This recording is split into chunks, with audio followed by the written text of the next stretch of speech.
In the waning light of the 15th century, as Europe began to awaken from the long shadows of the Middle Ages, two nations stirred with restless ambition on the western edge of the continent. England and France, their histories already soaked in centuries of rivalry, found themselves poised on the brink of a new era, the age of exploration.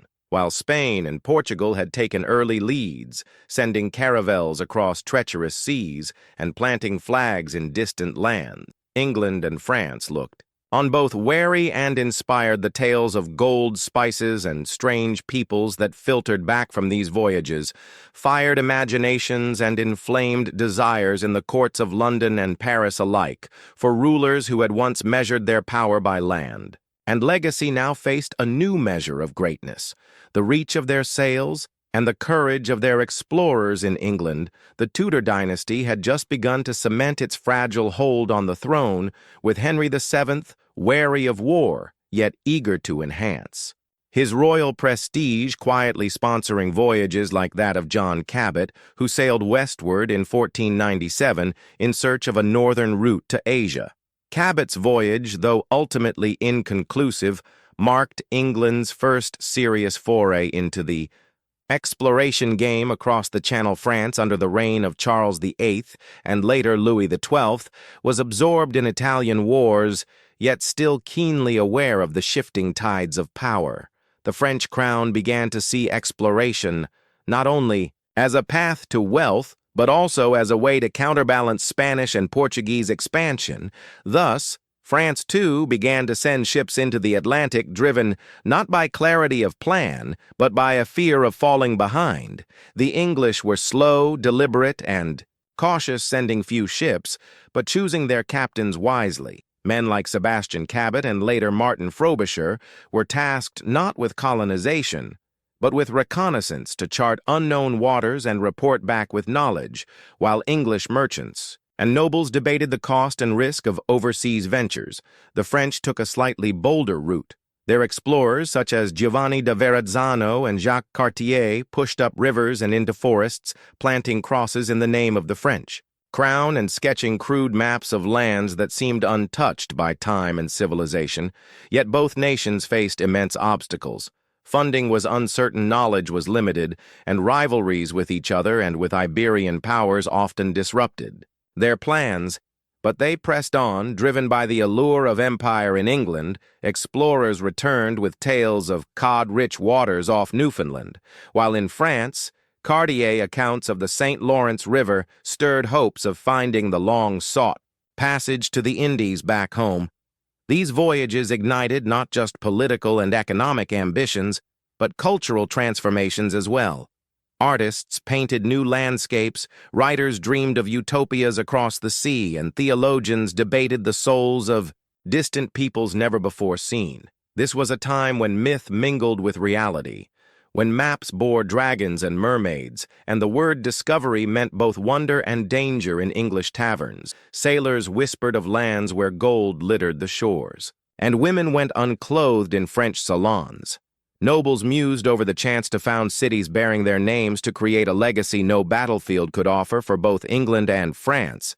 The age of exploration had begun, not with a bang, but with a murmur. A slow rising tide of ambition, uncertainty, and dreams of dominion.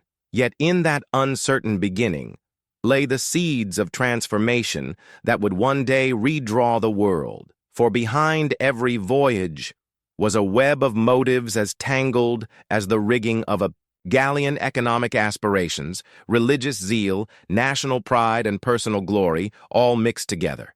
As merchants sought new markets, missionaries dreamed of saving heathen souls, and kings sought to expand their dominion over seas unknown to them.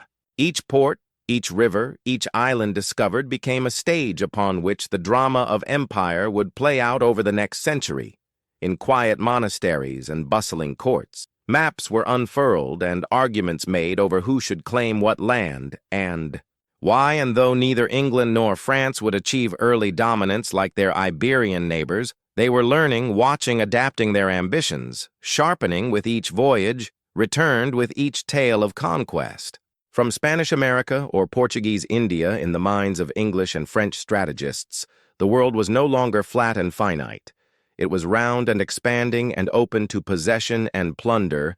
The Atlantic Ocean, once feared as a barrier, had become a highway, a vast liquid corridor to riches and renown, and at the edge of it stood two rival empires, still young, still learning, but ready to rise together and against each other, in pursuit of a destiny written not in treaties or bloodlines, but in the wind and waves of the great unknown beyond the horizon. As the 16th century unfolded, the seas grew busier with sails of ambition and desperation, and the Atlantic became a canvas painted with the hopes of empires England and France. Once confined by continental rivalries, now cast their eyes ever farther outward, and what began as tentative expeditions soon evolved into grander visions.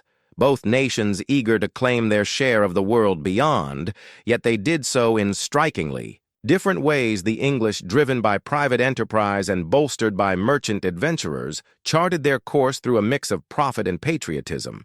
Men like Humphrey Gilbert and his half-brother Walter Raleigh emerged not from royal decree alone, but from a fusion of personal ambition and national pride. They sought not just riches, but renown to carve their names into history as founders of a New England across the sea. In contrast, the French path was one of centralized control, their ventures often backed directly by the monarchy itself. Exploration was seen as an extension of royal authority, and men like Samuel de Champlain served as both explorers and administrators, charged with establishing order as well as outposts there. Mission was to build, not merely to discover, and as a result, the French presence, though slower in growth, was often more structured and focused on long-term settlement rather than rapid conquest. Both empires, however, faced a common obstacle: the inhabitants of the lands they sought to claim, for neither the English nor the French arrived in an empty world in the forests, rivers, and plains of North America. Indigenous nations had flourished for centuries each with their own culture systems, and territories, the Iroquois and Huron, the Algonquin and Mi'kmaq. They were not passive figures in a European story, but central actors in a complex drama of alliance, resistance, and adaptation. At first, contact was cautious and filled with mutual curiosity. Gifts were exchanged, words, misunderstood alliances forged in smoke and ceremony. But beneath the surface, tension simmered as the French established Quebec and the English settled in Jamestown.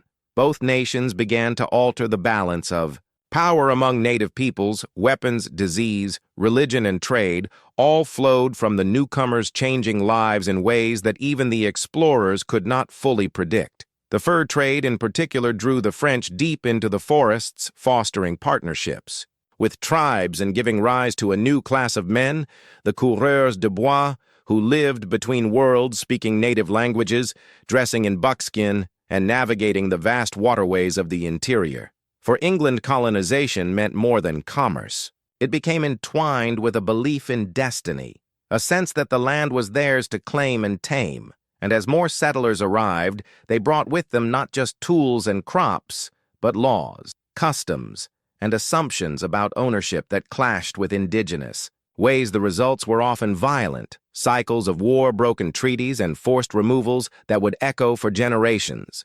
The struggle for empire was not waged only on foreign shores back in Europe. England and France continued to jostle for dominance, their rivalry extending from courtrooms to colonies, from royal marriages to naval blockades. Each victory overseas was celebrated at home, each loss mourned as a national wound, and through it all, the sea remained both battlefield and bridge connecting the fate of nations to the winds and tides of exploration. This era was marked not only by expansion, but by reinvention. England especially began to see itself differently. The success of its sailors and settlers fed a growing sense of exceptionalism, a belief that English liberty, religion, and governance were superior and destined to flourish abroad in literature, plays, and sermons.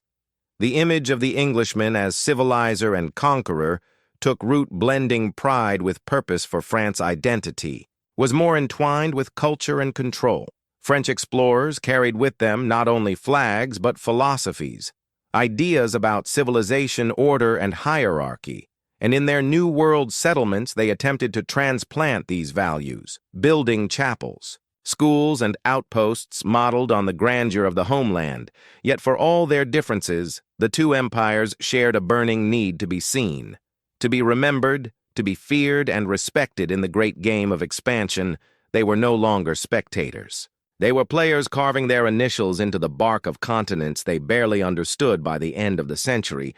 Their colonial footprints had grown deeper and their competition fiercer, though still dwarfed by the Spanish and Portuguese. They had laid the foundations for what would become a new world order, and they knew it. The ships that set sail from Plymouth or Rouen now carried not just sailors and supplies, but stories and expectations. The myth of endless land, the hope of gold, and the fear of failure, all packed into wooden hulls and sent across waters both promising and perilous. The age of exploration was no longer an age of wonder alone. It had become an age of contest, of collision of empires on the rise ready to claim the future with compass, sword, and cross. By the dawn of the 17th century, England and France had begun to embrace the truth that exploration was no longer just a pursuit of brave individuals, but a mechanism through which nations projected power, planted ideology, and challenged the established order of global trade and governance. The oceans had become corridors of conquest, and the competition between these rising empires intensified. Both nations sought to carve out their own spheres of influence, particularly in the Americas, and as they ventured deeper into the continent, they discovered not only new lands, but also new complications. England driven increasingly by the Protestant work ethic and the allure of commercial expansion began to invest in long-term colonial ventures rather than relying solely on exploration. Companies like the Virginia Company of London represented a new model, one that fused private investment with national interest. Their goal was simple: to profit from the land and to expand English culture, religion, and law across the Atlantic. The establishment of Jamestown in 1607 marked a turning point.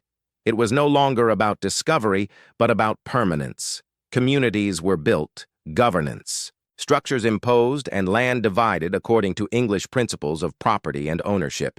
France, meanwhile, approached colonization with a blend of ambition and caution.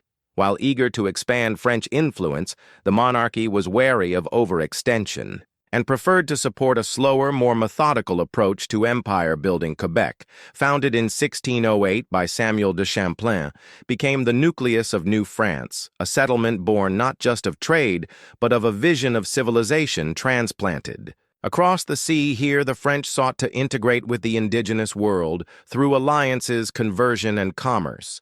The Jesuit missionaries played a vital role, bringing Catholicism to native peoples and documenting their languages and customs. In painstaking detail, yet beneath this cultural exchange, lay a quiet struggle for control and dominance. As English settlers pushed inland, clearing forests, building towns, and waging wars for land, the French moved along rivers, trading furs, and establishing missions. Each side convinced of the superiority of its method, each side blind to the depth and complexity of the native world. They sought to dominate. The English were expansionists. Their population in the colonies swelled rapidly, and with it, their appetite for land and autonomy.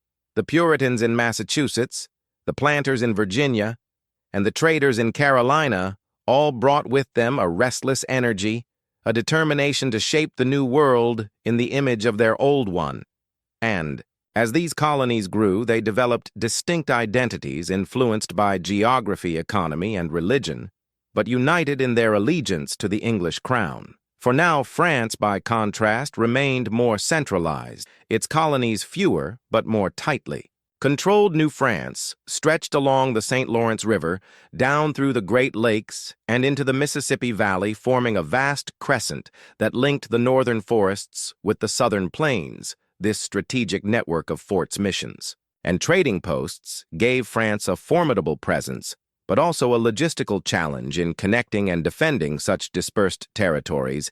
As tensions simmered in Europe between Protestant and Catholic powers, these conflicts spilled into the New World igniting a series of colonial wars that would set the tone for the 18th century. The English and French clashed in small skirmishes and proxy battles, often involving their native allies who were drawn into the conflict by promises of trade protection or vengeance. These wars were not just European struggles relocated, they were battles for the soul and soil of the Americas fought with musket, tomahawk, and map in the boardrooms of London and the salons of Paris. Ministers debated strategies, calculated risks, and weighed the costs of empire against the rewards of glory and gain. The colonies were no longer mere extensions of the homeland. They were engines of wealth and symbols of prestige, and as their importance grew, so too did the desire to protect, expand, and control them at all costs. Behind every settlement stood a vision.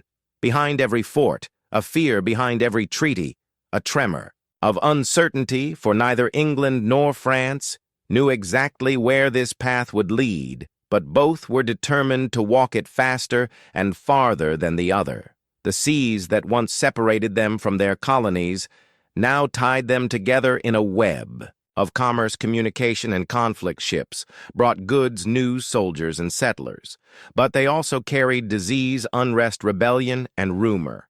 The Atlantic was no longer an obstacle. It was an artery, and through it pulsed the lifeblood of empire.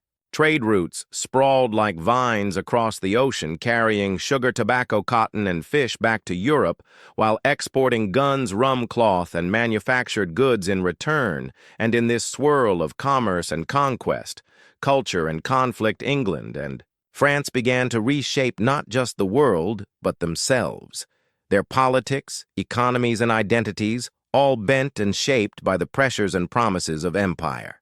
As the 18th century surged forward, the rivalry between England and France reached a fever pitch no longer confined to isolated expeditions or colonial outposts. Their competition had matured into a full-scale imperial conflict, spanning continents and oceans, driven by ambition and fueled by resources. Their battles raged not only in the Americas, but also in Africa, India, and the Caribbean. Each empire determined to dominate the age and define its legacy. The 7 Years' War, often called the First True World War, became the crucible in which their struggle would be tested. And transformed, this conflict was not born solely from royal disputes or territorial ambitions, but from the deep-rooted desire of two nations to shape the global order in their own image. England, leveraging its growing naval strength and vast commercial networks, sought to dismantle French influence wherever it stood. The British saw the war as a chance to assert control over critical trade routes, expand their colonies, and eliminate French threats once and for all. Meanwhile, France, driven by pride and the belief in its civilizing mission, fought fiercely to defend its claims, protect its allies, and preserve its prestige. The war unfolded on multiple fronts with dramatic consequences in North America. British forces under generals like James Wolfe captured key French strongholds, including the pivotal fortress of Quebec in 1759, marking a turning point in the war and signaling the decline of French power in Canada. This victory did not come without cost, but it gave Britain control over vast swaths of territory from the Atlantic coast to the Mississippi River, forever altering the balance of power in the New World. The French defeat in North America forced a painful reckoning, and the Treaty of Paris in 1763 formally ended the war, stripping France of most of its colonial possessions and ceding control of Canada to Britain. Though France retained some Caribbean islands and trading posts in India, the loss was monumental. It marked the end of an era of French dominance in the Americas and the emergence of Britain as the preeminent global power in England. The war's victory sparked celebration, but also sowed the seeds of future conflict. The cost of the war had been immense, and to recoup their losses, the British government turned to taxing their American colonies, imposing duties and restrictions that would ultimately ignite rebellion and lead to the American Revolution. Yet for a moment, England stood at the height of its imperial power, its navy unchallenged, its colonies vast, its trade booming, and its confidence soaring. France, though wounded, did not withdraw from the global stage. Instead, it recalibrated, shifting its focus towards strengthening its position. In the Indian Ocean, the Mediterranean, and parts of Africa, while also investing in domestic reforms and intellectual growth, the spirit of exploration remained alive in both nations, even as the nature of empire changed the scientific revolution, and Enlightenment ideals began to reshape how empires viewed the world. Exploration was no longer just about claiming territory. It became about understanding. Maps became more accurate. Journals, more detailed expeditions, more methodical. Both. England and France sponsored voyages of discovery that aimed to catalog, classify, and control the natural and human worlds. James Cook sailed into the Pacific claiming Australia and New Zealand for Britain, while French explorers ventured into the same waters seeking knowledge and influence rather than dominion in salons and academies. Debates raged over the purpose of empire. Was it to civilize, to exploit, to educate, or to enrich? Philosophers like Voltaire and Rousseau questioned the morality of conquest. Even as merchants and monarchs pursued it with unrelenting fervor for common citizens, empire brought both opportunity and burden. Young men sailed to distant lands for fortune or adventure, while families at home bore the weight of war and taxes. Artisans sold goods across oceans, while enslaved people labored on plantations to fuel the economy. The empires of England and France were not just political constructs. They were lived realities shaping the lives of millions, from London to Louisiana, from Paris to Pondicherry. Yet beneath the triumphs and tragedies of empire lay an uneasy truth. The expansion of England and France had come at immense cost to indigenous peoples across the world. In the Americas, Africa, and Asia, countless cultures were displaced, disrupted or destroyed their histories, rewritten their lands, claimed their identities, challenged. The age of exploration had brought knowledge and connection, but also conquest and cruelty, and as the century drew to a close, the legacy of these empires hung in the balance, poised between progress and plunder. Each ship that sailed, each fort that rose, each treaty that was signed, carried with it not only the ambitions of kings and queens, but the hopes and fears of generations to come. The rise of England and France as global empires had reshaped the world, but it had also reshaped them, and their journey was far from over. As the 19th century approached, the world stood transformed by the ambitions of England and France. Their once tentative voyages had grown into vast networks of colonies, armies, trade, and influence. They had charted coasts, built cities, extracted wealth, and enforced their will across the globe. Yet with such rise came inevitable consequences. The very forces that had empowered their expansion now began to destabilize their empires. The age of exploration had evolved into an age of domination and resistance. New questions emerged, not just about what lands could be claimed, but about who had the right to rule them. The British Empire, emboldened by its victories and industrial strength, entered the 19th century as a global titan, controlling territories on every continent. Its navy unmatched, its markets booming, and its influence seeping into every corner of the world, from India to the Caribbean, from Africa to Australia. British policies reshaped societies, infrastructure, languages, and laws, but they also fueled discontent as colonized peoples began to resist with growing awareness. Revolts and uprisings flared across the empire, challenging the moral and political justifications of British rule. In France, the loss of its American territories forced a new imperial strategy, one that emphasized cultural influence and economic control over vast regions in Africa, Southeast Asia, and the Pacific. French colonialism adopted the language of civilization and enlightenment, aiming to assimilate rather than simply dominate. Yet this too was met with resistance as local cultures fought to preserve their identities and autonomy. French explorers, scientists, and administrators left a deep imprint on the regions they entered, but they also encountered fierce opposition and growing criticism at home. The French Revolution and subsequent rise of Napoleon dramatically reshaped France's internal structure and global posture. For a time, empire took a back seat to the fight for republican values, but soon imperial Ambitions returned re-energized by nationalist pride and a belief in France's global destiny by mid-century. Both England and France had become not just empires of exploration, but empires of ideology. They exported not only goods, but systems of thought. Law, education, and governance, they built railways, ports, and schools. They imposed taxes, censored dissent, and redrew borders. Their explorers became agents of empire, their scientists, tools of classification, their missionaries symbols of both hope and hegemony. Yet beneath the grandeur of imperial achievement lay deep fault lines in England. Debates raged over the morality of empire, the cost of maintaining colonies, and the treatment of indigenous populations. Reformers called for change while industrialists demanded expansion. Artists chronicled both the glory and the horror of colonial life, and voices from the colonies themselves began to rise, challenging the narratives imposed upon them in France.